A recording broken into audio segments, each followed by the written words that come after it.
Season 3 of the Sporting Chance podcast is brought to you by MountainStateFalconrySupply.com. Check out Mountain State Falconry Supply for all of your micro and East Coast falconry needs. This podcast is also brought to you by Midnight Falconry Supply. Visit him at midnightfalconry.com for your tightest braided equipment. And also, NorthMountainGoshawks.com. Contact Seth Roy to reserve next season's hunting partner.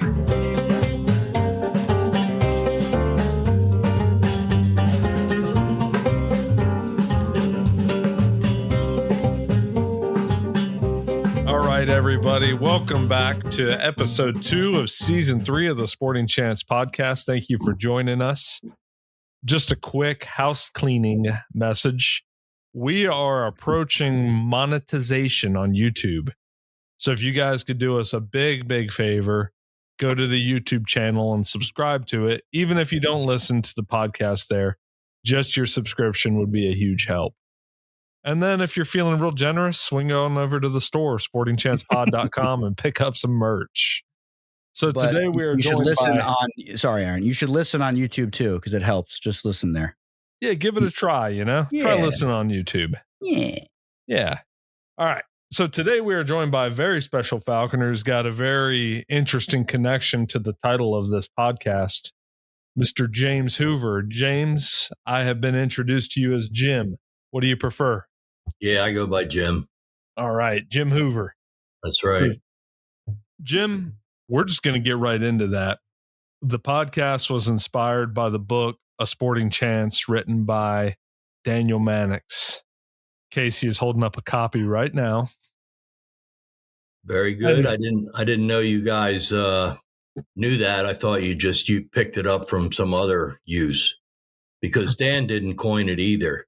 It was public information, non-copywritten when he used it. Oh, interesting. Very interesting. When we were up at Seth's estate in the mountains of Pennsylvania, he said that you actually knew Daniel personally. Well, yeah, I did more than know him. I was his caretaker for many years. He lived into his 90s, and I think it's hard to put it together time-wise, but yeah, I'd say my wife and I were very close to him for 15 or 20 years. Wow. And we did a lot, he did a lot for us. He was quite a treasure and a resource. His house was a museum. He had, a lot of people don't realize he might have been the president of the very first motion picture that was in color was The Wizard of Oz. And I think he was the president of the Wizard of Oz Club. So he had all the original, the original movie. And he used to have parties in the yard and he'd bring in the Munchkins for real, in real life. I didn't get the call. So as a guy in my Casey's 20s, ancestors. it was pretty bizarre. They were all circus freaks, really, to tell you the truth. And he considered himself a circus freak. He really did. He was a sword swallower and a magician. Wow. Super interesting guy. You said his house was a museum. What type of things were in it other than Wizard of Oz merch? Well, he wrote for True Magazine in the 50s, and he was an international correspondent. So he went all over the world, and he had an eye, and he collected sporting implements, and he went after, like when he was in Africa, he went right to all the African tribes, which back in the 50s, like the Watusis and things, these were real active tribes, and he would bring home things. And I don't think you had to smuggle them into the country back then. I think it was in the 60s where it was illegal to start doing this stuff. But he would bring in elephant feet that were made into tables. He just had all kinds of artifacts and weaponry.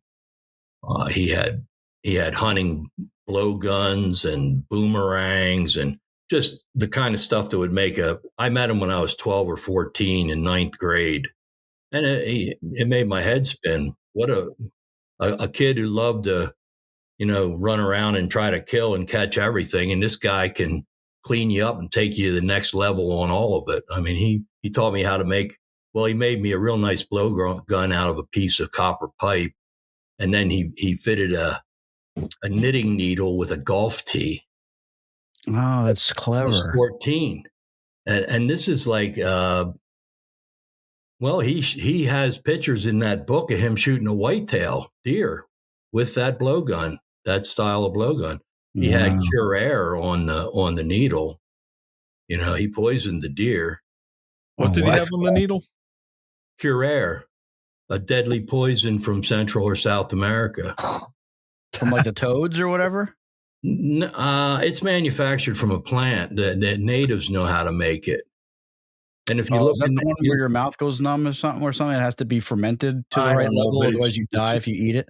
He's got a chapter in the book that you held up. Look it up. You'll see pictures in the middle of him shooting a white-tailed deer with this blowgun, and you might get some details there. Like I said, I'm not a detail man. I'm a color guy. Gotcha. Big picture. And he had a bunch of interesting animals when you knew him as well. Yeah, when I was I wasn't a book nerd, but I was well read. So I got on to his books. I think he published 38 novels in 50 or 60 different languages. I got onto his books as a kid before I was 10, and I wrote him a letter. It said on one of the sleeves in one of those books to, where he lived, and it was right down the road from me. So I sent him a letter, and he never answered, and it just broke my heart. I was a little kid, and that just dumbfounded me and really cut my confidence. But so 2 years later, I'm in ninth grade, and one of my best friends that I met at that school that year, he says, I can't go hunting with you on Saturday. I'm going over Dan Mannix's. I got to take care of his eagles or something like that. And I lit up, and I horned my way in on the visit. And nice. I got on the farm, and from there on in, I never left. I was there for the next 25 years. Wow. Except for when I went away to college. I found out recently his wife wrote a book about some of their adventures, which included hunting iguanas in Mexico with the eagles. Yeah, he has a full-length movie of that, and he loved to sit down and run these old movies for whoever would sit and watch them. Yeah, and that was, he was ahead of his time. I mean, Casey does it with the GoPro. Well, it was a lot tougher to do with a camera crew to catch that kind of action. And it's a corny movie, but it was way ahead of its time. And, it's That's just, cool. It's still, I'm sure his son still has all that stuff. I wonder if his son still has some of those artifacts. I'm sure he had ivory and all types of cool stuff. Yeah, it was incredible, the things that he had. I mean, it really, a lot of it probably went to museums worldwide, good museums, big museums, But he had the neat animals too. And he had when I got there, it was young enough in his life. His wife had passed. He was lonely and depressed, but he still had the coyote, which was the star in one of the books he wrote. Coy was its name. I took care of that. He had Aguila, the eagle. He had 2 bald eagles. He had Mrs. Todd, the fox, which is in The Fox and the Hound. So not only were we taking care of these exotic pets, but they were all famous. So wait, so the fox that he had was in some way the movie main character in The Fox and the Hound with the dog. It was inspired by that, by his the live fox. Did they have a live action Fox and the Hound? Because when me and Casey were children, we saw the cartoon. Oh yeah, well, the cartoon's a joke. Walt Disney took the thing and did the anthropomorphic thing they always do. But Mrs. Todd was. What he would do, this is what he was doing. I'm back on track. He would take subject matter and prepare to write a book or a story or a feature, because he did magazine articles before he did novels, and he would study the animal. And so living in Chester County, Pennsylvania, the red fox was common, and he was blue-blooded, meaning he was well-connected and wealthy. So he was well aware of the hunt. So he knew all about red foxes, but he would typically get the animal that he was going to write about and study it and keep it and live with it. And he had a real knack for making you believe he knew what the animal was thinking. And it's just uncanny. And he has, go to any of the 10 titles that are on animals that he wrote. And my favorite was The Killers, which is all about his local experiences in Chester and Lancaster County. It starts out at a chicken fight in Lancaster County in some Amish barn. And that's all true. And I know the guys that were there and what it's all based on.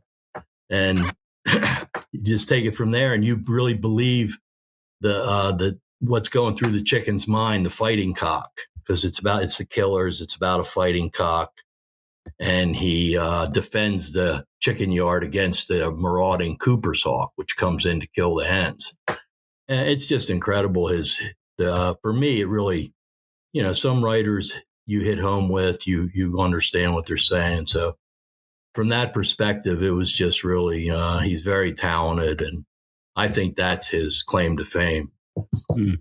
Everybody can do their own thing. Like I said, he's got 30 books. Yeah. I think more people should know about him than currently seem to.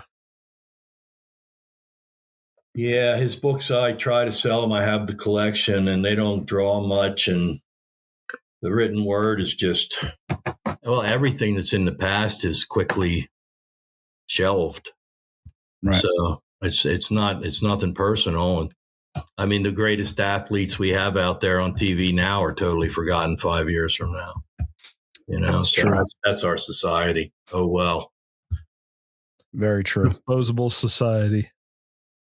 Yeah, I was looking at the book, The Killers. I'll have to read that one. That was my favorite. It's a shame they didn't make that into a Disney movie. Yeah. Probably a little bit too much bloodshed in that one for them to try to doctor it up and hide it. Casey's very anti-cockfighting. He thinks that it's a cruel blood sport. No, I don't. It's a lie. Outside fighting with my rooster like every day, man. I like you guys. I love sarcasm. And I said, take it and run with it. I'm right there. When Casey fights with his rooster, though, it's akin to a knight fighting a dragon,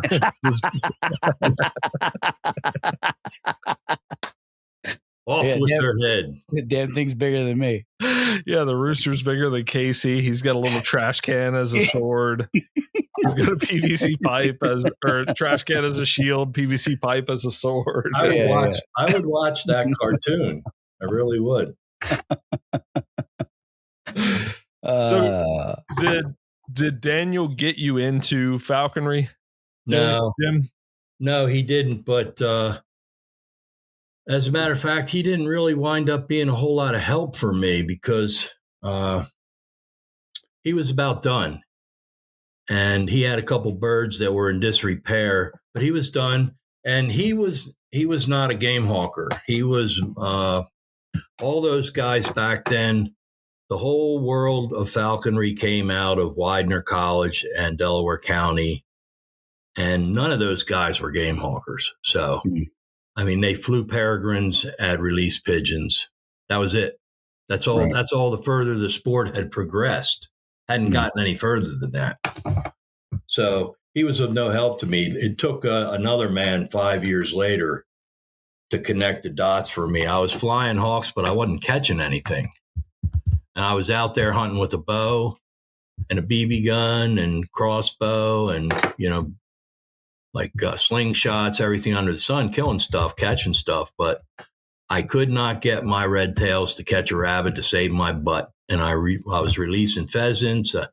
I didn't know how. It's amazing. I went out with the guy that sponsored me about 5 years after I met Dan, and one afternoon out with him, and I just watched what he did. And after that, I never looked back. That was 1,500 rabbits ago. What was the missing piece for you? Yeah, just the visual idea of walking up the cover and having a red tail over your shoulder in a tree. And the visual idea that you're going to push through this cover and try to push something out to the other side and maybe set it up so there was a clearing on the other side, or just as you walk through cover, setting yourself up for success. But the main thing was it never dawned on me to walk and fly a hawk. I always put him up and then bashed cover, never moved. He progressed down the railroad track, and that's all I needed to see. I just emulated it, copied it, and it worked. So it's ridiculously simple and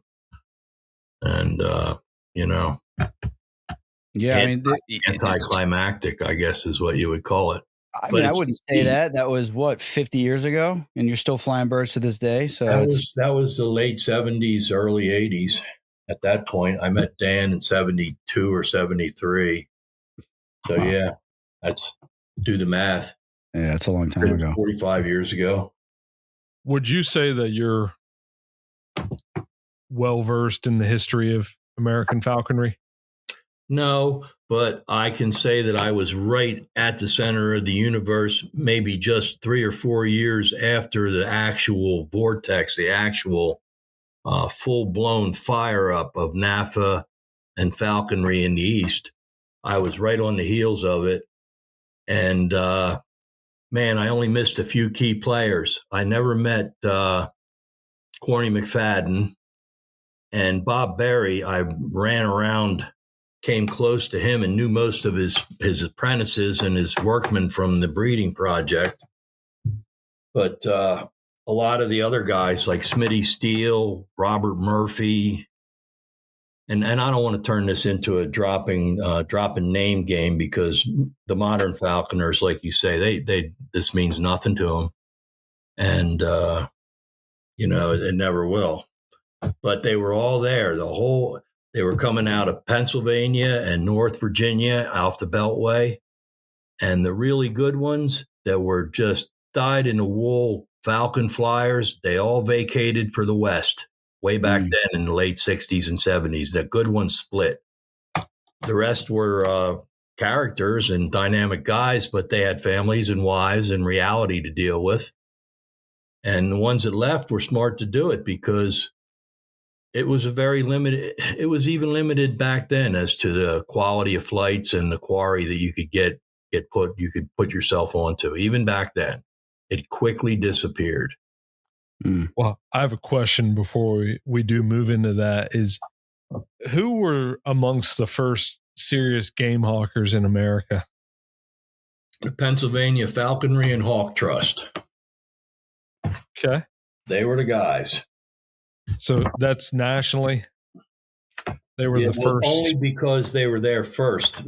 Chronologically, it was before they got going out west. And maybe it was going out west, but, on the East Coast, you have more communication, and it's a tighter area regionally and demographically. So the club action started right in Pennsylvania. And the game hawkers were Pennsylvania guys. I have a couple here.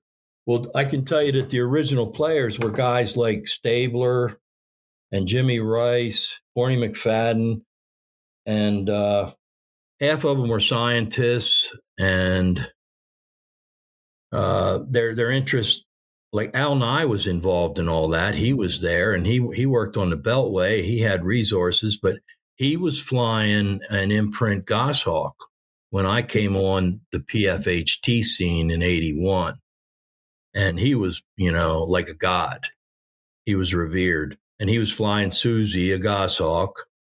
And I think he was taking, I think he said he took 300 or 400 rabbits with that hawk in its career. And back then, nobody was flying a goshawk because we didn't know how to keep them alive. They all died. Now, this was an imprint, so that's probably why it lived.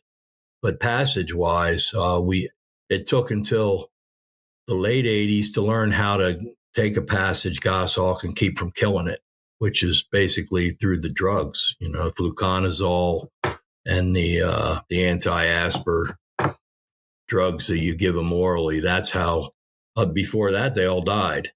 So the guys were flying red tails, and they were PFHT guys.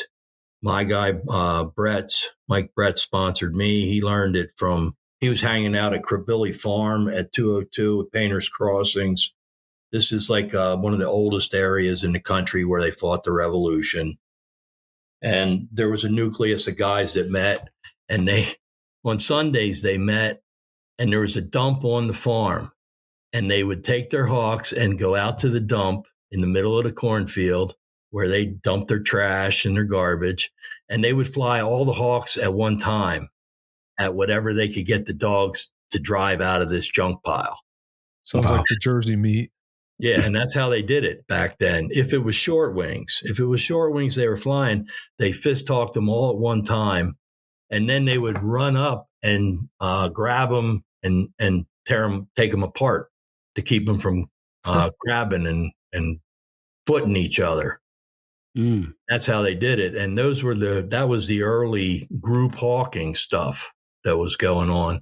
And this would have been pretty much before my time. So I'd say mid 70s, early 70s. So this idea was just flush as many rabbits as you can at one time, and then just throw every hawk you have. Well, what they did was, they all went out there with the hawk, hoping it was hungry and it would chase, because none of them really were flying good hawks. And they were putting ferrets in the junk pile and in the dump, and little whole dogs, probably anything they could muster, and the stuff would run out, and then it had to haul ass. Then it had to haul ass across a cut cornfield stubble. So the hawks would just ass over tin cup, chase them down. And that's how they flew to short wings as a social event. And so that sounds fun. That sounds so fun. Those were the guys that were oriented to catching game. Roy, there's a lot of PA guys that were. I think by the late 70s they were flying red tails, and they had gotten down to it. They knew what they were doing, and they were catching rabbits with red tails.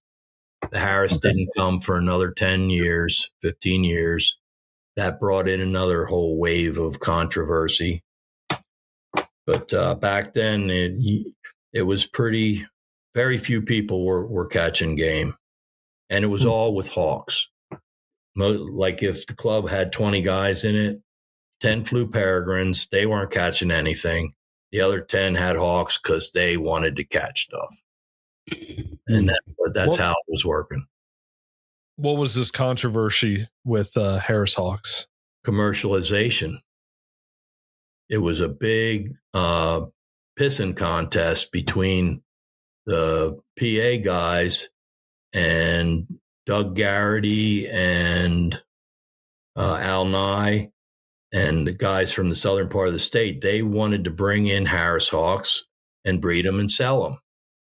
And the PA guys, Roy Frock, Harmer, these are old Dutchmen. These are stodgy Dutchmen, conservative guys.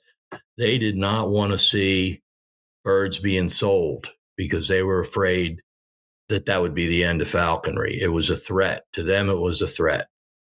So they really duked it out verbally. And in the end, commercialization won. And the Harris Hawk took hold, and then PA had a Harris Hawk revolution. Everybody's flying Harrises. Why? Because they can. Just like now, why are they all flying what they're flying? Because they can. They can buy them through the mail. So if you can buy them, you'll fly them. Very few East Coast folks are willing to take the drive out west to trap them. It's pretty tough to do, yeah. Tell me about it. It's a waste of gas, as far as I'm concerned. It's a fun trip. I've been to Texas to trap them, and I've been to the Sonoran Desert in Arizona to trap them. And they're really cool birds. I'm a big fan of the wild ones. The Passage Harris. Yeah, Passage Harris hawks. Don't see many of them out here. It's funny to me that even people out in California will buy them rather than drive a state away to trap them. Yeah, and the Passage bird is so far, it's just so superior to anything that comes out of a chamber. It just is, especially if it's a hen. Yeah, absolutely. So going back to earlier, you had talked about quality of flight, and you had told me and Casey prior to this the types of flights that you're interested in. Yeah. You want to do falconry with a goshawk off the fist, correct? Well, I pretty much I fly short-winged hawks, and I fly the big hawks at big quarry because that's what excites me, and that's what I do. And it could be, I don't care if it's a Harris or a red tail or a goshawk. And fist hawking obviously is, an addiction. So when you get into a time period, a decade or a township where you can put up 150 rabbits, toe kick them out, and fly a hen goss at them, it's an addictive sport. And there's nothing, that's my favorite. But you can get great fist hawking and tree hawking flights. And I want to see, pardon my French, I want to watch a hawk fly right up the ass of a fleeing game animal that's motoring, man, across the field. And I like that view behind, and I like the puff of dirt and the tussle and everything that goes with it. It's a visual game. Falconry is a visual treat. It's an overwhelming of the sensations, especially visually. And I can't imagine any reason to bother messing around with a hawk except for to do that. And I'm not interested in seeing a hawk drop off a branch into a tangle and hear a eek, eek, eek, eek, eek, And I'm not interested in watching some guy let his hawk go and let his beagle go, and the beagle runs off in the woods, and the hawk follows the dog, and they either run a circle or they don't, and they catch the rabbit, and then you go clean it up. I'm not interested. And I've lost friends over it.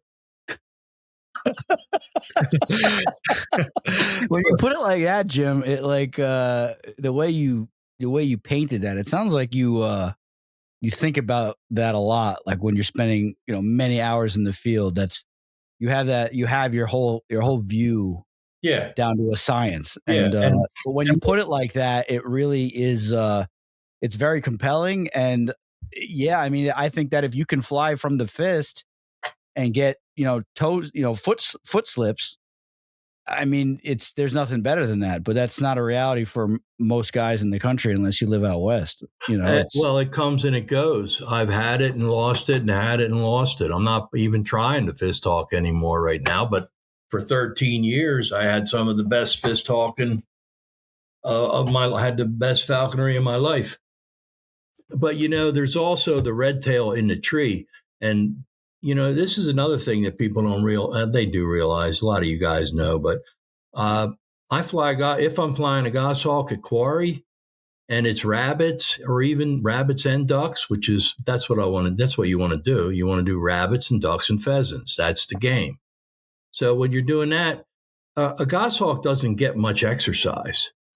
These guys that fly red tails, my goshawks when I'm taking, which I only take 30, 40 head a year. That's all I can put together. I'm flushing 300 to catch 10% with a red tail. If the cover's good, I'll catch 20%.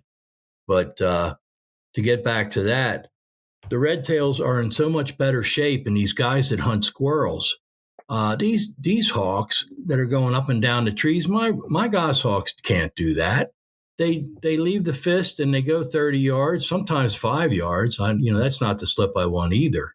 But even if it's a 50-yard slip, they don't put out. Goshawks don't put out much effort to catch a rabbit that's in the open that's fleeing. So they are not in physical good condition.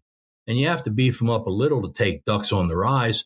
but not much, because if the duck isn't close and it isn't a perfect setup, you don't get that. You don't get that slip whether he catches it or not. The bird just shies off and leaves. So there's a lot to be said for a bird that's in really good condition, like a red tail, and that chases squirrels or rabbits, and it's getting its conditioning, because you can go for a walk for an hour and a half. The bird's getting an hour and a half fly time, and they're working, and they're doing a lot of things. You catch 6 rabbits in a half an hour with a goshawk, and he never broke a sweat. So, there's a lot to be said for the relationship with a hawk that's really, really physically fit, knows the game, knows his handler, knows the quarry, and the whole game is about making it click. That feeling is incredible. Yeah, I agree. It sounds to me, I'm getting a vibe right now. Getting a little bit of a vibe. What are your thoughts on goshawks chasing squirrels? It's the best exercise you can give them for going out and doing what you should be doing, which is ducks and rabbits. So why shouldn't you be hunting squirrels? Well, I don't. For me, squirrels are in big timber. I don't enjoy working hawks through high canopy. I just don't. I'm not all about way up there at 90 feet watching the hawk scramble around. And that's where you're going to find squirrels where I live. Now you get down the southern tier of PA where I used to be, they fly. There's a lot of junk trees and short trees, 40-foot tall trees, and the cover's broken. They don't have contiguous forests. So it's more fun to hunt squirrels down there. But I just don't have, I've just never been much of a squirrel hawker. But when I go with a guy who's good at it and has a good hawk, I enjoy it. It's a lot of fun. But you're not staunchly like against it though. Like you don't think it's wrong. No, I take my squirrels incidentally. I don't go looking for them. They're around and we catch what we catch. But right. If the quarry base continues to decline, it's squirrels or nothing. And I'll have to start from scratch as a novice because I'm not good at it. Well, something you said earlier reminded me of that, and it kind of feels that way. Virtually everything is in decline except for squirrels. Yeah. We have jackrabbit numbers seem like they're always low. Cottontails, we know how that is here on the East Coast. But, ducks, of course, avian influenza and, whatever. But squirrels, they're always around. Yeah, it is the go-to quarry, I would say right now. Certainly in the mid-Atlantic where I live. PA, Jersey, Delaware, North Maryland, Southern New York. It's the go-to quarry. Nobody's bothering with rabbits. Not around here. Can't find them. All three of us really like chasing rabbits. Me and Casey have the dachshunds specifically to find rabbits. And usually I can find rabbits when I want to find them, but it takes work to find them. I have to have dogs on the ground. I'm getting tore up by brush and briars. Squirrels is a lot easier. You just kind of walk out in the hardwoods and shake some vines and you're going to run into squirrels. Yeah. Which is why I think not many people are after rabbits anymore, is because it's not easy. Well, and it's not the right choice. And that's what falconry should be. You should be trying to put a bird on quarry, whatever you can put together in the best way you can do it. And if your decision is squirrels and red tails right now, you're doing the right thing. You got a lot of both. It's a good logical pairing right there, right, Casey? Yeah. Yeah, you can't beat it. And no, I agree with you, Jim. It's about putting game on quarry. So obviously you've been doing this forever. So you're at this point, you're walking through a field and you're looking for foot slips with the cocker. Well, I'm not flying a goshawk, so I'm back tree hawking red tails. That's right. I really thought that the cyclical rabbit situation was due to lack of habitat and food. and probably no-till farming, and that's a part of it.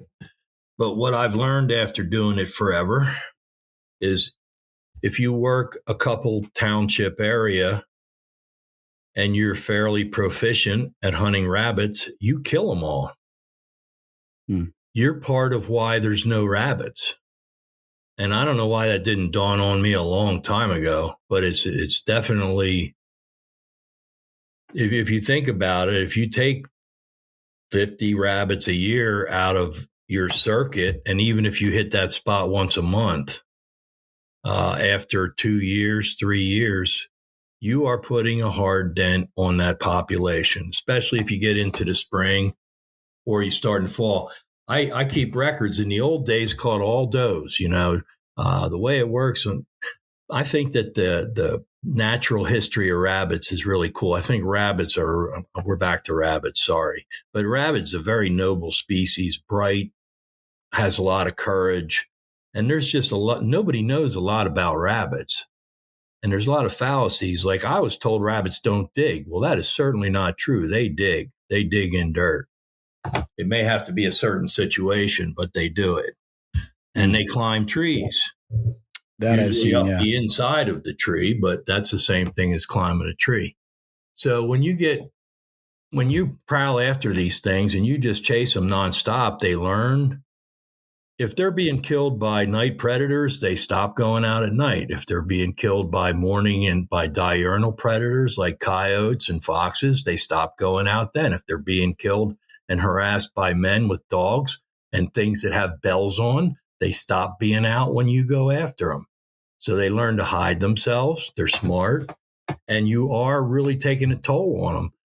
Doe rabbits breed litters. Now, if they're whole rabbits, they're breeding down underground. But in the old days, rabbits nested on top of the ground. Well, there's two different kinds of rabbits. The ones that nest in holes and live in holes because they can, and the ones that never hole because they can't, because it's either wet or it's too rocky. So the typical natural history on a doe is she's breeding all summer long. Her last litter cleans up. Man, she wants to get up there and eat some tender grass and breathe some real air and relax and be outside. And that's why you'll catch all does running through the fall and into the early winter. And that's the way it was for me for 40 years. I keep the records. I sex the animal when I catch it. Well, the last 2 years, I caught all bucks. What's going on there? And they've been breeding later into the year because of our climate was warming. And when you have a bad year like this and it's just super cold, that means nothing. That's just a fluke. Casey doesn't believe it's warming. You can't use it. You can't use that to learn anything because it's just Yeah. Casey thinks that because it snowed down here this year, it's not warming. Right. It's all over, right? The trend is over. No, I definitely think that global warming is somehow real. I mean, I used to hawk as a kid and it was snow and cold, and I just feel like the last 15 years it's like I'm out there in a t-shirt in January and I'm like, what the hell is good? This is not normal. I don't care anyway. This is not normal. Yeah, we've had warm. The Mid-Atlantic has seen warm, not only warmer conditions, but a rotation of the season back. The fall comes later, the winter stays on longer. So you can almost rotate your schedule that you used to use for, not for trapping, but for flying. You can almost rotate it back 1 month. You're starting 1 month later. At least I am. It does actually seem that way. That's actually a very good point. It does kind of seem that way. That's very interesting that you bring that up. The actual season here starts in October, but unless I'm training a brand new bird, I don't bother with it in October. It's too hot. It's too green. There's babies still. I'm not interested in catching baby rabbits or nursing rabbits. You have a new hawk. You want to catch them right off the tee. Yeah, you don't care. If Casey catches a pregnant rabbit, he jumps up and down with excitement and he counts every baby inside of it. And he goes, I just caught 9. Yeah. Well, those are real good little vitamin tablets for your. They are. Yeah, they're great. Highly nutritious. I get this very strange satisfaction watching my birds slurp those down. It's very stimulating. As soon as she eats one, you go, that's one head a game. It's a second. That's two head a game. No, it's definitely an interesting. And Jim, I could not agree with you more. There's like this whole from some people out west, Tyler Sladen, and he'll fully admit it, but there's like this poo-poo thing on rabbits where they're like, just like, this bycatch. And I guess if you're going after upland, you're not there to catch rabbits. You're there to catch upland game. You're there with your bird dogs. You're not there to catch a rabbit that busts out at your feet, so I get it. Yeah. But I fully agree with you. I could not agree with you more that rabbits are on the hierarchy of quarry. They are one of the highest because they have such specific requirements to survive. And then to thrive with numbers that are actually huntable, it takes like a perfect field setup for them to thrive there. And if you can find them and you can get them to move and you can catch them, especially where we live, that's like an accomplishment. Like you either got really good dogs, really good field craft, or what I like to call field IQ. Because it's true, because like Jim was talking about earlier, how he followed that falconer and the guy's just using common sense. I want to try to push this rabbit so that it's more than likely going to run out somewhere in the open for my bird to catch. You go out hunting with people that don't have a lot of experience or they don't get it. They're like just beating brush like mindlessly. And like if you're beating brush on the outside and it's like an impenetrable wall of greenbrier this way, why are you beating? Because they're just going to run into where they want to go. They want to go in there where you can't get them. So you have to circle around and try to push them so that they're forced to run out into a very, open area where they're going to get nabbed. Otherwise, they're just going to go to the easiest route of protection. So it does take like some level of like, this, IQ, I call it, to kind of figure out how to hunt them, strategically. And Seth is the same way. Hawking with Seth, who was a mutual friend of ours, he's the same way. We're always positioning ourselves to basically make it like a gimme for the bird if there's a rabbit in this or that.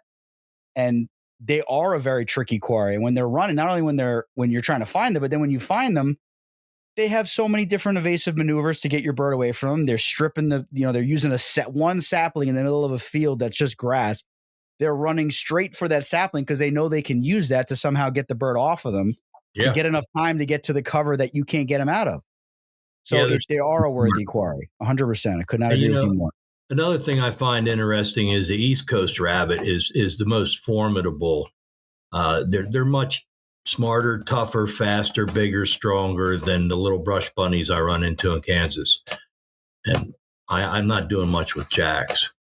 But when I started, which would have been in the early 80s, like right around 1980, when I started catching rabbits and weighing them and looking at them, checking them out, they were averaging 2.25, 2.5 pounds. And that would be your average doe was 2.25. Well, now that same doe's 3 pounds, 20, 30 years later. Really? It's actually a bigger rabbit here in the East than it was 40 years ago. Bigger, stronger rabbit. I don't know why. But it's tough on a 2-pound hawk to catch it. I'll tell you that. They beat them up. Oh, yeah. And if you're flying a tiercel, they're dragging them all over the place. I mean, and it's like, I got Franny, the little dachshund. I mean, I can't even tell you how many times we caught a rabbit, and it's literally as big as Franny. A nice big cottontail, like it's literally the same length as her. Yeah. This little dog. So and that's interesting. So when you were hunting early, they were smaller, you're saying? Yeah. The actual cottontail here in Pennsylvania, as I know it, is a larger animal now than it was 40 years ago. Wow. That's very interesting. Bucks will go over 3 pounds, and a mature doe will be close to 3 pounds, I never saw that ever in the first 25 years that I chased and caught rabbits. Wow. That's super interesting. That's super interesting. I mean, I always knew that the ones in the East were bigger than the ones out West, but I mean, 3 pounds, that's a big rabbit. Yeah, it is. It is. It's a strong rabbit too. So rabbits are, You said that the rabbit thing is people poo-poo it. Well, why do you think they call us dirt hawkers? It's a disparaging comment. It's deliberately done that way. It's discriminatory, Jim.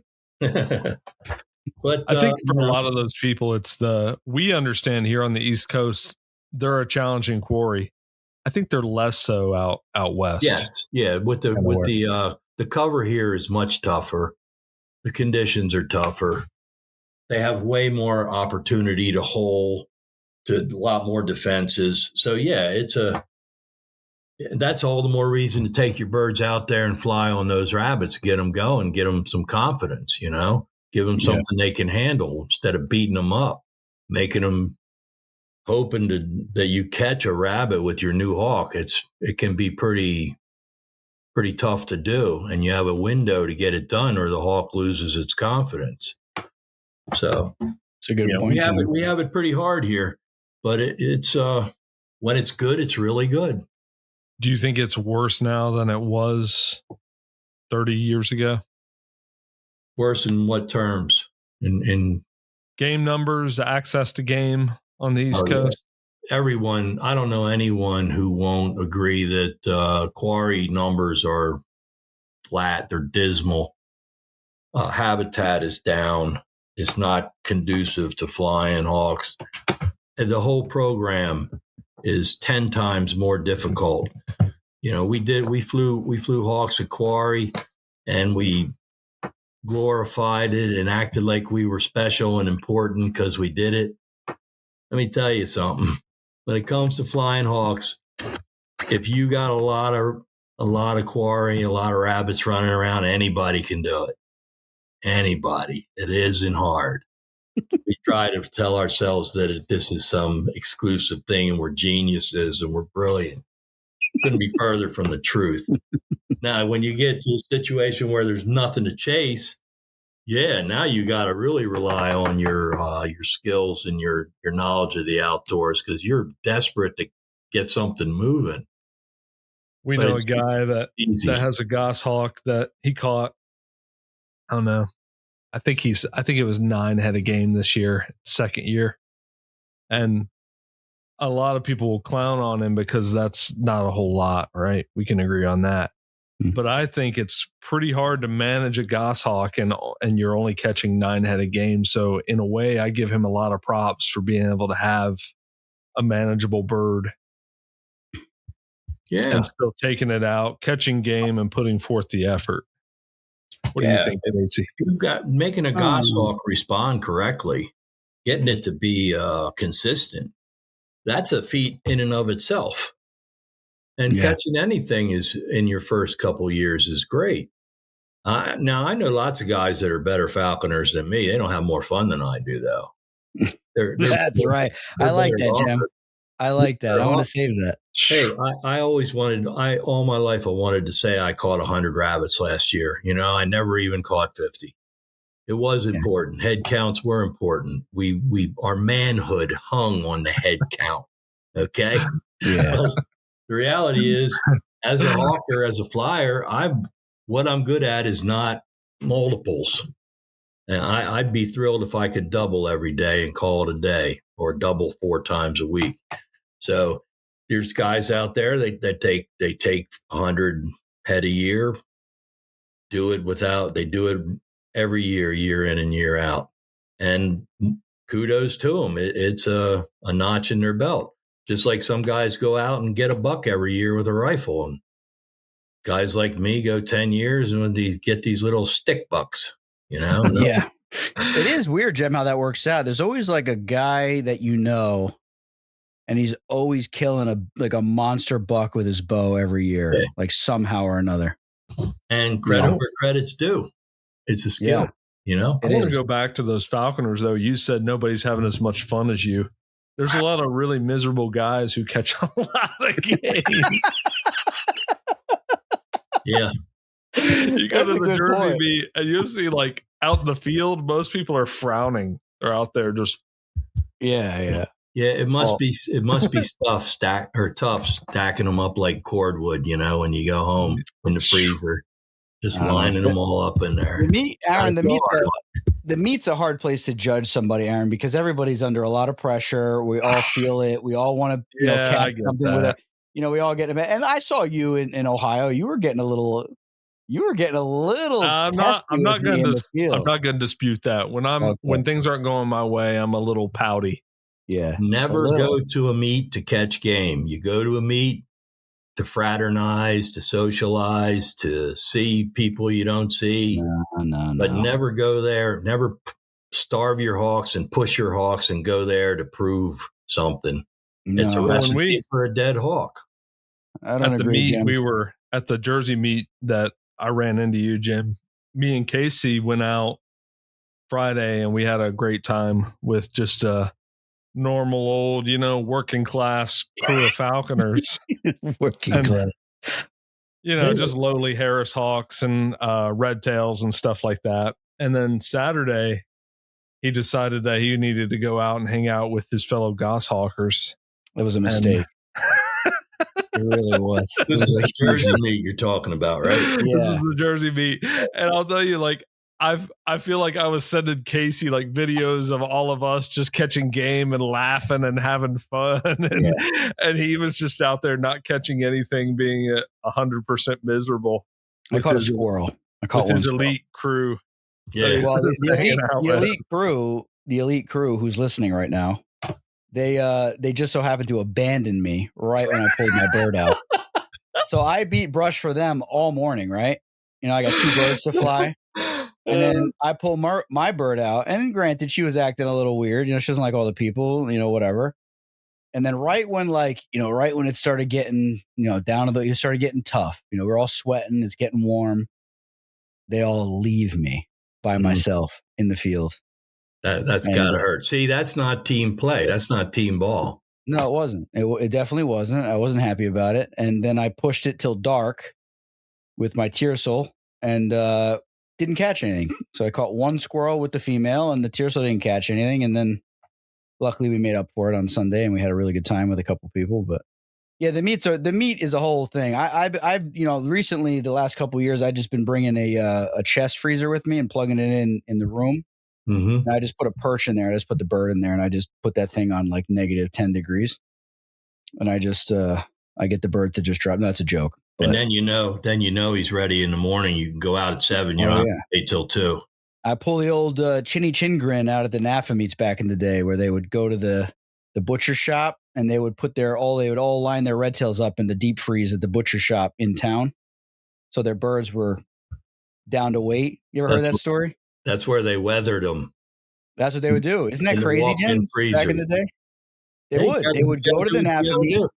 They would go to a butcher shop in town and they would say, we'll pay you or whatever. Let us put our birds in your freezer. They put the birds in the freezer overnight and come back in the morning and get them and then go hawking. So because it was all a competition back then. I raised a family here on the East Coast and I was self-employed. So I missed out on a lot of the Western action back in the day. And they did have a lot of fun and a lot of stories, but I never was a part of any of it, unfortunately. Yeah. And my generation now, I'll never be a part of it, save for the same reasons, Jim. Yeah, it's tough. I'm doing it now. A lot of resources to get out there and stay and hunt small game. Difficult situation. Now, when you can meet people that are on their home turf, that's how you do it. Then you get results. That's true. That's a good point. Yeah, because now, Jim, you got the old retirement rig going. You were giving me a tour of that thing, not too long ago, and you were showing me all of its features. And you got this whole. Well, talk to us about that. Your hawk mobile, your hawking mobile. Don't we all wish or have this goal or dream that someday it's going to be so much better and you're going to do this and you're going to do that? Well, COVID came. I retired at 62. I can still walk. I'm half brain dead, but the other half works. I don't know whether it's the right or the left side. I really don't care. But the point is, I'm having my cake and eating it too. I'm flying 150 days a year. There you go. every day, all day. And I'm financed, and I've got a rig that I can get in, and I can take 2 hunting dogs, and I can take 2 to 5 hawks, and I can leave, and I don't have to come back until March or April or May or never. Is it a cargo van or a sprinter van? A cargo van, a high boy. I've got a real nice 0-degree Dometic freezer, 150 quarts. I got a gun rack in there in case I can get some permits for hoofed animals. I got a fridge. I got a full butcher sink, stainless steel. I got cabinets for gear. The thing's totally tricked out electrically. It's got the awnings. It's got the spotlights. It's got the stuff you need for communication on the roof. It's got solar panels. I got generators in there, whole house generators, in case I can't get to a place to recharge. And I pinch myself every day. I really do. Something like that sets you back. I'm embarrassed to say. Over 100, 150 probably. Well, you can't. I'll say this in broad terms. If you're gonna, my favorite's always going to be the Benz, the Mercedes-Benz High Boy with the built-in 4-wheel drive. Even a basic conversion on one of those puts you at $200,000. Yeah, the problem with the Benz, though, I obviously I'm in the trades, and I see these guys. I see them out there after a long day of work on a rough job, and they're out there with the heater underneath. They're trying to heat the thing up because they won't start in the cold. Yeah, well, I didn't say it was the best, the most dependable. I said it was the best looking and the coolest one. I run a Nissan, and mine's flawless. It's a Nissan High Boy. It's on the old Triton, whatever the Nissan truck. It's on a real frame. It's not unibody. Right. It's a badass truck. I got a 2-inch lift. I put Quigley 4-wheel drive in it. It's never left me, Yeah. I don't like to talk like that, but it's dependable. It's a truck. It's kind of ugly. It's kind of awkward, but its functionality is what matters. And I pull a trailer, and we sleep in the trailer. And the trailer has extensions and wings, and you can turn it into a base camp. And so I can technically go out in the desert and not come back for 2 weeks, 3 weeks, if you have the courage. I have the courage, Jim. I do. I've got the courage. No, Aaron does. I have the courage, Jim. Can I come? I do. I set it up for multiple game hawkers. I set it up for 2. I don't know if your freezer's big enough for me, though. People. The wife goes with me. She has a sense of humor. So she goes with me, but she won't go all the time. I think if me and Aaron come, you're gonna have to get it. Yeah, I'm small. I'll sleep in the front seat. He'll sleep curled up at my feet like a loyal dog. Well, in October, it's pretty hot out there. We just leave you on the ground. Give you a blanket. You'll be fine. And you got the what'd you call it, Jim? When you're giving me the tour, the Hawk Hotel. There, I got these custom Hawk long haul Hawk condos. My Hawks fly into their giant hoods. I can remember a day when I had to throw them in there and shut the door and cover my ears because of the pounding and banging. But these are beautiful boxes, and these birds fly into them. They leave. Matter of fact, they don't want to come out to go fly. They'd rather be in there. And I have a portable weathering area, so the long haul Hawk boxes and the weathering area, everything really works well. There's no compromise to being on the road like it used to be. And the animals thrive. They don't, they're not taking a beating like they do in the back of a pickup truck, in one of those white giants. So I'm really happy. What's your favorite state to hawk in? Well, I didn't start getting out west till recently, and I haven't had success. But PA is really the only state I've ever. I mean, I worked Jersey before they built it up so bad. We lost all our spots at that meat location. I mean, the good stuff is gone for all those apartments and things. But Jersey impressed me when I first got there. Southern PA. back in the day was the best. Carlisle, Gettysburg area, Lancaster, that was the best. Tons of game.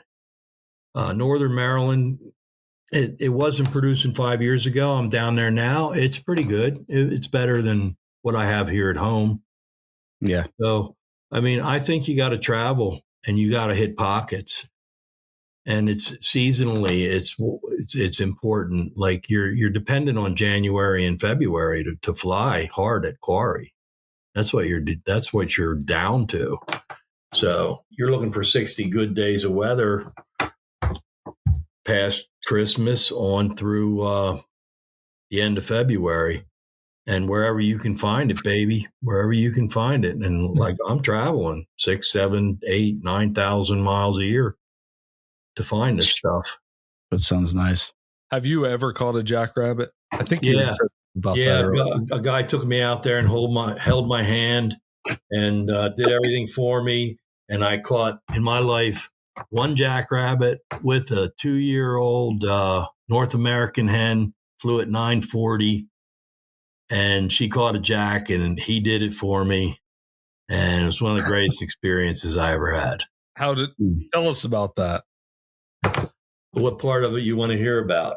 Well, you said he held your hand. How did he hold your hand? Well, I went out. A guy invited me to go out to Kansas to fly jacks, and I always wanted to. And I was at a point in my life where I could break free, and I had a big North American hen who was aggressive. So I said, yeah, and I followed him out there. And he's dyed in the wool, and at this point, super over the top expert jack hunter, and he doesn't deviate from the formula. He'll give you a ration of shit if you catch a cottontail. He don't have time for that. Not doing that on his time. But so of course I went out there with this hen, and he told me what to do before we went out there, how to get it in shape. Well, I did the best I could, but my hawk was a joke. I mean, 50, 80 yards across those plains, and the thing was landing on the ground with her tongue hanging out. So, whereas his birds go 300-400 yards and thump one, just bang it, upwind, doesn't matter. So my hawk wasn't really up to snuff. So I didn't starve it. It's a bad word. I was flying it at 930. I knew I had to drop it. So we got it down to 900, and it still was intimidated by the jacks. Now it's day 2 or day 3, and you're on an 8-day excursion with 2 days travel for me both ways. So dropped it, had to kill another couple days, got it down to 900, about 890. And he said, we're going to go out to this field. It's got high grass in it. We know it's like a juvenile yard for jacks. The juveniles are in there. And your hawk's not going to see the whole rabbit, so it's not going to be intimidated by it. And so we went out there and we got a couple jacks moving through this tall, wavy grass, and their heads were sticking out above the grass when they ran. And boy, she jumped off my fist and flew 40 yards and grabbed one by the head. And it proceeded to just take her all up and down and all around. And she was turned inside out by the time I got there. And I was running like crazy legs Hirsch, baby. I did the 40 in 4 seconds. I got in there. My God, that son of a gun was not getting away. And she was upside down backwards, all busted up, had it by the head. And she was just like me. She wasn't letting go either. And that's the only jack I ever caught. It was a blacktail. What did you do with that jack after you caught it? Well, I fed her too much. That was the end of my trip.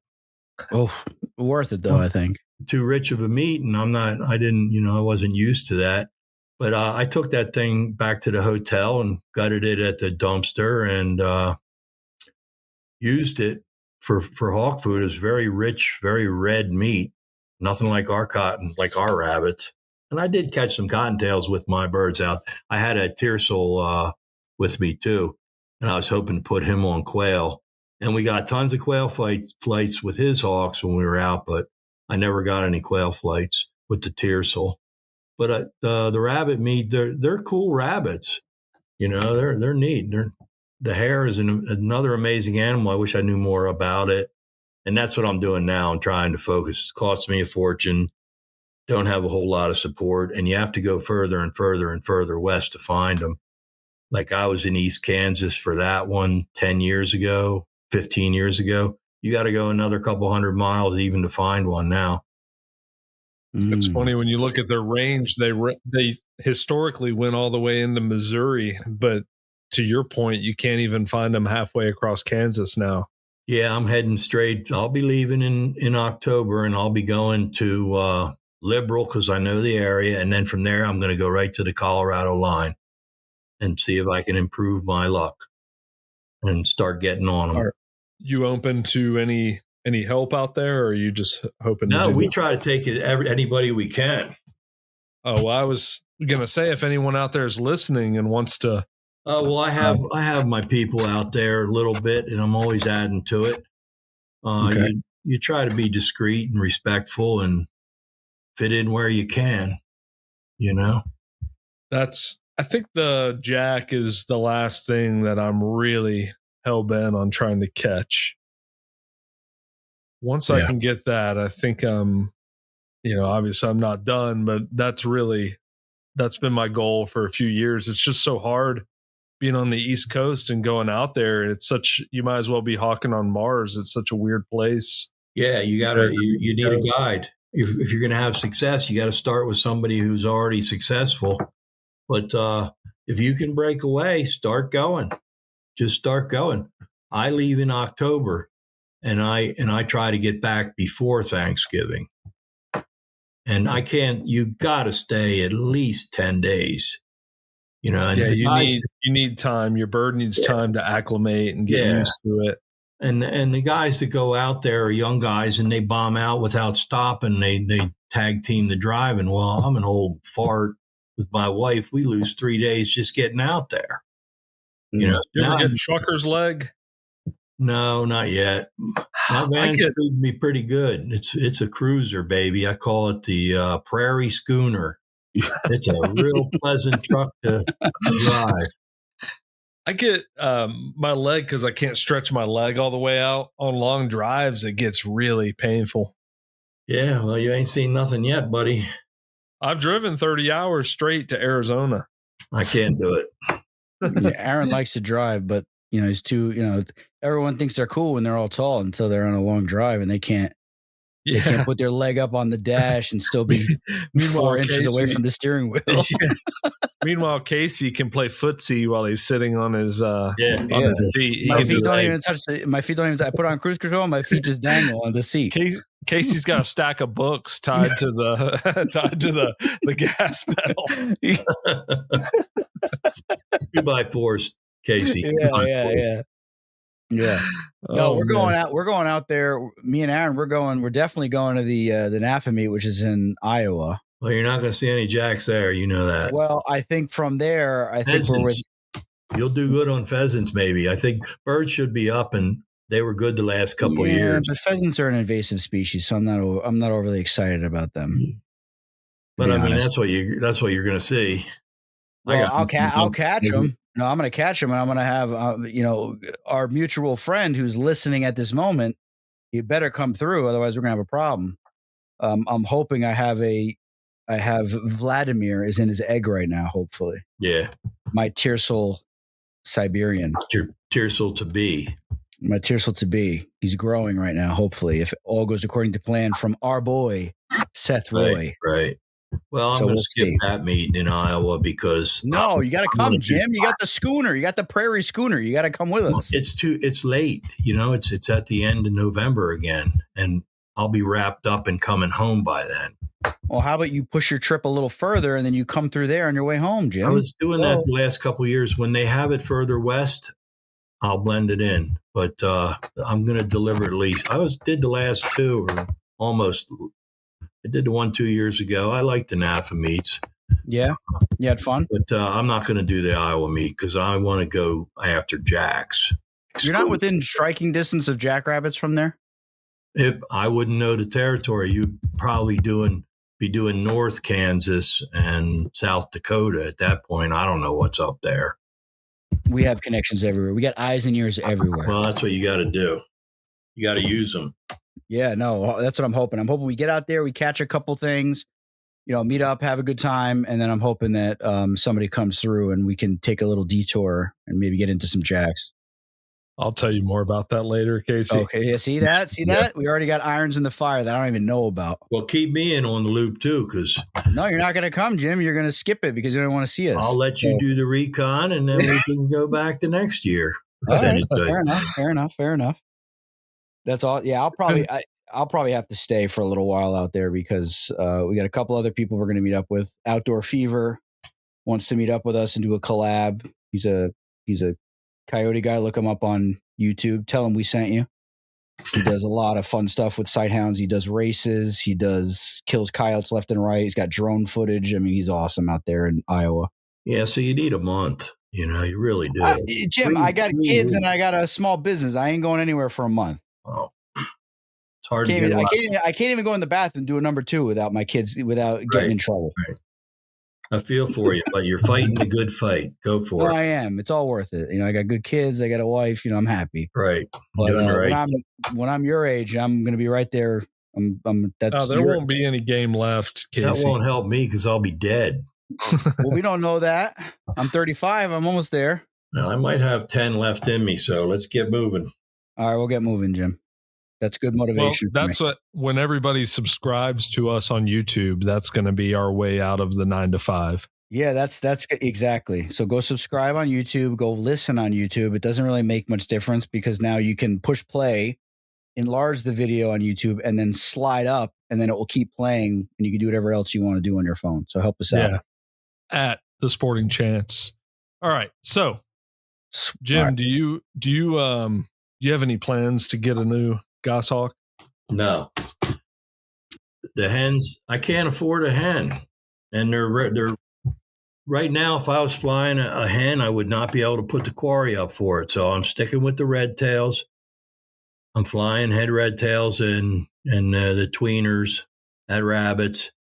And traveling to do so. It's hard to find quarry for them. And I'm not going to be touching the goss until I see ducks and better habitat for fish talking with rabbits in it. I'm not going to fly them anymore. Mm-hmm. I'd love to. I miss them. And it's a better sport for me. It's a lot easier on me than flying a red tail. I don't have to beat the brush. Just walk around like a little pansy. Okay, and tap that with my wand. With your wand. Why don't you just get a female red tail and fly a female goshawk and fly it like a red tail? Or you can't bring yourself to do it? Well, the $6,000 seems to get in the way. I know a guy. You know a guy who knows a guy? I know a guy who knows a guy who knows you. Well, see, I don't want to open a can of worms, but the main reason I'm not flying goshawks is because PA saw fit to take the goshawk away. And the only thing they accomplished by doing that was taking away the fun of a couple of old white farts. Yeah, that's true. About how many goshawks they saved. And we keep them alive. And I would be flying a hen passage goshawk intermute a couple times if PA wouldn't have done what they did. That's a good point, Jim. So what year was that, Jim? I was the early 20s, I guess. And what prior to that, you guys had access to goshawks like most states that have native goshawks? Yeah, PA's at the southern end of the range. And back in the 80s and in the 90s, they had what they called invasion years, where it got so cold up north that come November, even October, but more November, December, you would see you would see more goshawks than you normally would. And that's when the guys would catch them. And that's when I would get a chance to start learning about them, because there never were a lot of goshawks, okay? They talk about the goshawks are declining in numbers. Well, there never were of any numbers. There's no science to that comment. None at all. They never were here. There was always difficult. They shot them on the Kittatinny Ridge every hawk that flew down, if there were ever goshawks in the state or on the East Coast, the numbers never built because they were shooting them for sport all the way up until 65. Okay. So whatever you got out of goshawk populations built between when the Migratory Bird Treaty came out and they protected hawks and in through the 90s, through the invasion years. And the early falconers didn't know how to keep them alive and make them hungry. Once we learned to do that, we never killed any more. And we were the ones, we were keeping them alive. And I had access to a couple goshawks in the 90s, and it's the best thing that ever happened to me. It was wonderful, just wonderful. Yeah. But that window's closed. You know, it was closed without the help of bad science and Audubon and everybody else who had to weigh in on it. Yeah. So it just wasn't meant to be. And they're not coming back because they never were here. And you think it's a matter of they're just a secretive bird? Yeah, there's birds breeding in PA right now, and they're breeding in where they always were historically. And they are secretive, and they'll move around, and the big birds are smart when they come to nesting in trees. They can hide and nest like nobody's business, and you just don't see them. But that doesn't mean they're not there. Yeah. And there isn't a lot of them. There doesn't need to be. There's no real call to fly goshawks. People weren't lining up to catch goshawks, okay? And they're not lining up to catch peregrines either, you know? So this business of what they're doing, there's no pressure on the species, not from falconry. No, definitely not. Agree. Yeah, agree. Yeah, at the very least, they could have limited the take and said, listen, we're going to have a lottery. We'll issue 5 goshawk permits per year. Well, instead, they just went completely, well, none. Now they're trying to outlaw them everywhere else, too. I hear that the same superstar is working his way up through New England, conning all them into outlawing the goshawk. Yep. You heard about that, Jim? He's weaseling his greedy, disgusting paws into Maine now. Yeah, which is the last stronghold of accessible highest goshawks for us. And he's up there determined to end that. Meanwhile, he talks out of both sides of his mouth, and he's the main reason that the Allegheny forest birds are gone in PA. There was something like 40 breeding pairs there, or 20 breeding pairs. He's the reason they're not breeding there anymore. He harasses them so badly that they leave. All in the name of science. I don't want to get out there. That's the end of that. My rant's over. Move on. Let's move on to another rant. Yeah, move to something else. This is a religion. We can find something else to bemoan. You had mentioned peregrines. NAFA and the Sporting Chance podcast, we are great friends now. We have one flesh at this moment. Yep. That's good. I'm a member. We are one. Yeah, we are one with NAFA. We're pretty much NAFA at this point. Negative. So, okay. I'm sorry. We're being sarcastic again. Excellent. We're on speaking terms, Jim. Yeah. We had everybody we talked to. We had great conversations, and we got along well with them. So yes, we disagreed with them about the peregrine take. We didn't really see what the big point was in that, because you'd said people aren't lining up to get peregrines. If you want peregrines, you can get peregrines. We could go buy one for $1,200 if we want. There's over 100 birds you could put in for permits for throughout the country. My state issues 5 permits per year, and usually you don't even have 5 people apply, and that's just my state. So, but I understand why, why you would want normalized peregrine take nationally. That sounds great to me. But you're a member of the American Falconry Conservancy, correct? I'm a member of NAFA and the AFC and the PFHT. Okay. Do you think there's a lot of crossover with the clubs? Do you think there's a lot of AFC members that are also NAFA members? Well, the AFC is a pretty small club, And there's bad blood there that I knew nothing of and came decades before I got involved. I got involved because of the travesty of the goshawk and the outright injustice of the whole thing. And so that's how I got involved with the AFC, because they were willing to help. Whereas, I'm not picking on NAFA, but they could have cared less. They didn't help me when I told them that they were going to take the goshawk.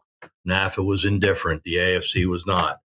So that's when I got involved with them. But the bad blood going back through the years, obviously there's all kinds of problems there.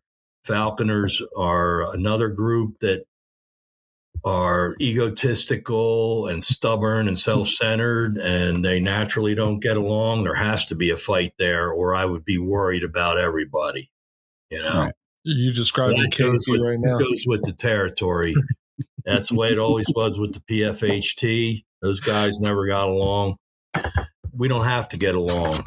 It doesn't matter. It's all fine. It's just like it always was. Get out there and fly your hawk. Yeah. Keep your mouth shut and get out and fly your bird. Shut your mouth. And we need NAFA. You need NAFA. You need the AFC. You need the NRA. You need the Sportsman's Alliance. Am right?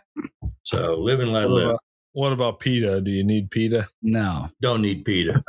No, they can go to hell. There's other things. Audubon Society can go to hell too.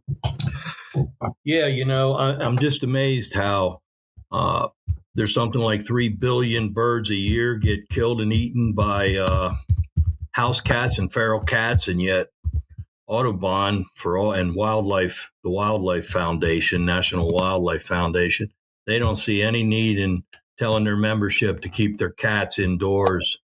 They don't even bring it up. Nope, because that'll affect their bottom line, which is membership. Yeah, but yet there they are, the champions of wild birds, right? You're right.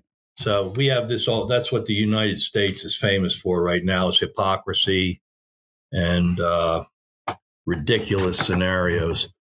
So it's important to point them out and then keep moving. Just point it out and keep moving. Don't get your panties in a bunch. It ain't worth it, and it's not going to help. Yeah, but it's true. And anyone listening to this podcast is going to know that sportsmen are the biggest conservationists in America. That's right.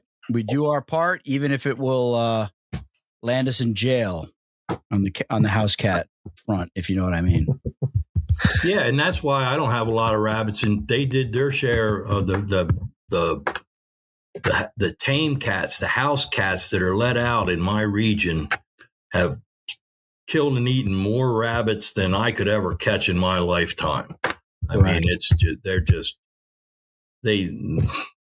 people go out to these barns in the country and they put out 30 bowls and fill them with cat food and drop off cats there. It's like, what are you doing?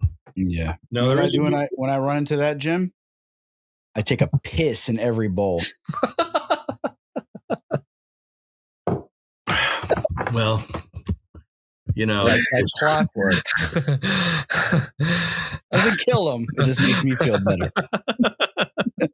It just gives them worms. It gives them worms. Makes their urine just a little bit stronger and stinkier, huh? They're all HIV positive now. Lovely. Mine, I don't want to be bitten by you. No, you don't. You don't have to worry about that, Jim. Have you ever killed a hawk? One of your hawks? What, with piss? No, when it scratched you and got tainted by your blood. Oh, yeah. It bit me and then it died. Yeah, I got the Chuck Norris syndrome, where it bites me and then 3 days later my bird dies. That's why he doesn't man passage birds. He's only interested in very tame captive birds. Yeah. Exactly. I don't want to have to risk their lives with my blood.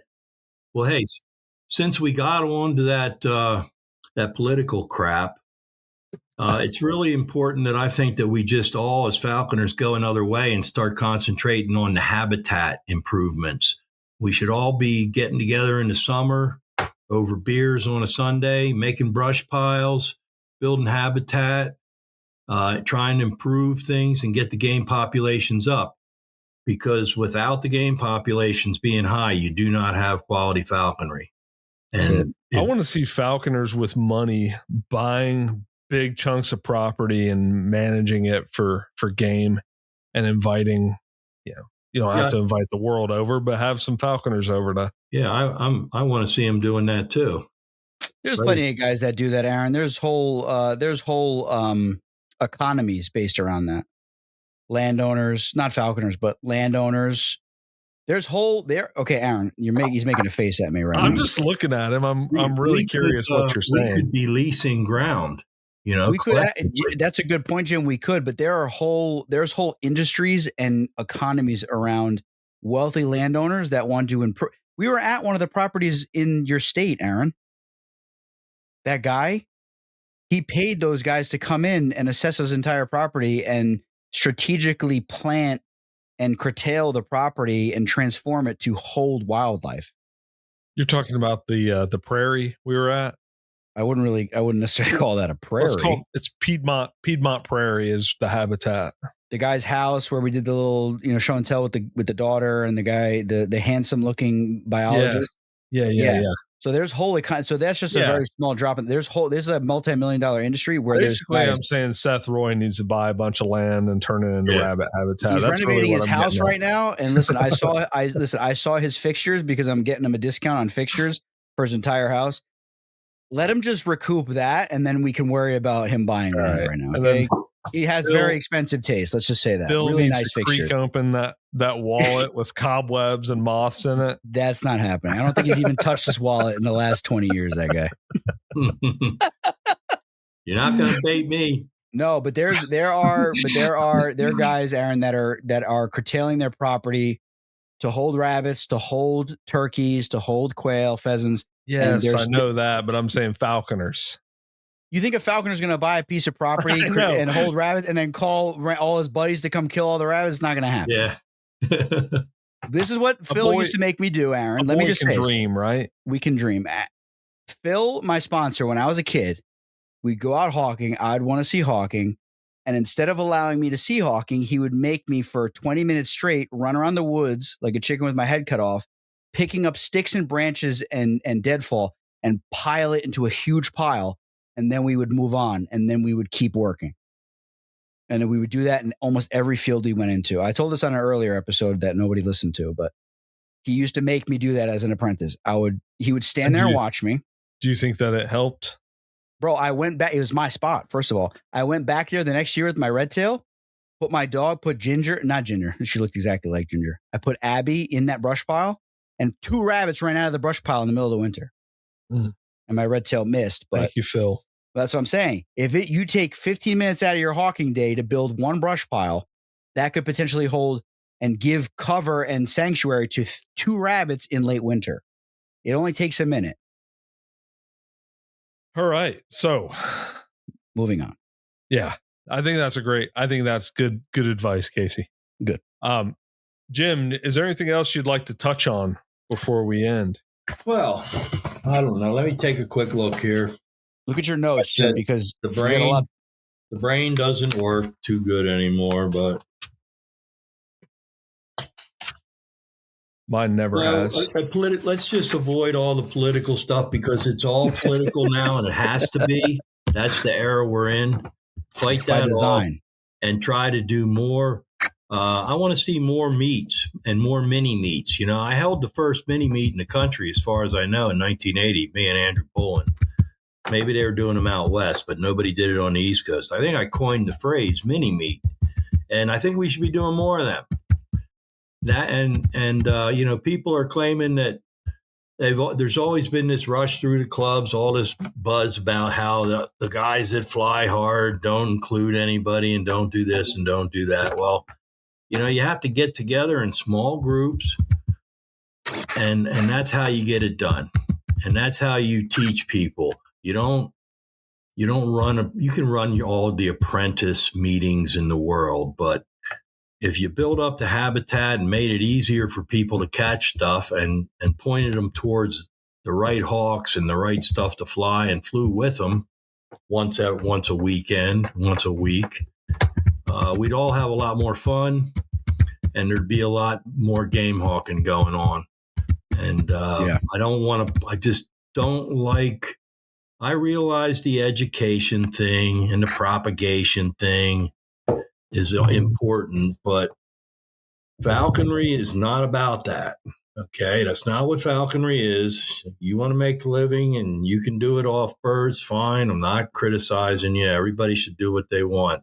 But falconry is game hawking, baby. It's flying quarry and catching it.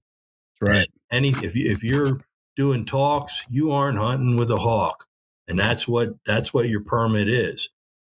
I'm not saying it's a critical mass thing and bad, good, wrong, right. I'm just pointing out, go fly your hawk, fly at a quarry, do it with other people. And if you're flying a lot and you get the quarry built up, then the young boys will come in on their own because it's exciting and it's interesting. How could it not be, And all the spillover you get with all the side things you can do with dog training, it's just a wonderful lifestyle. And there's probably 5,000 or 6,000 people in the country that know that. It won't support more than 10, but I'd like to see the level go up with the people that are doing it and the tension go down. And we'll just leave it at that. Yeah, let's bring the tension down. All right. Amen, brother. Thank you. That's never going to happen, but we can all dream. Yeah, and that's cool. Maybe we need the tension in there because I'm competitive too. All right, gentlemen. Thank you. Okay, you guys take care.